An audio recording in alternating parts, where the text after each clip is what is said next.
What the fuck happens? Kapag humigop ka ng unang usok ng sigarilyo, agad na pumapasok ang toxic chemicals sa katawan mo. Sinusunog ng mainit na usok ang lining ng lalamunan at nasisira agad ang protective cells. Sa baga, tumatambak ang black tar at unti-unting napapalitan ng carbon monoxide ang oxygen sa dugo. Kaya nahihirapan ang katawan na makahinga ng maayos.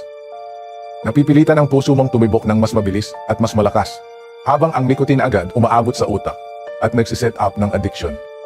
Humihina ang immune system, mas madali kang magkasakit, at nasisira ang collagen sa balat, kaya mas mabilis tumanda at lumabas ang wrinkles.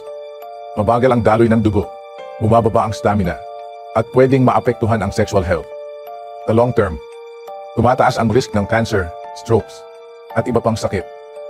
Pinipilit ang kidneys, humihina ang joints, bumabagal ang bone repair, at naapektuhan ang fertility. Kung nagustuhan mo ang mga ganitong video ay like, follow at mag-subscribe. Maraming salamat.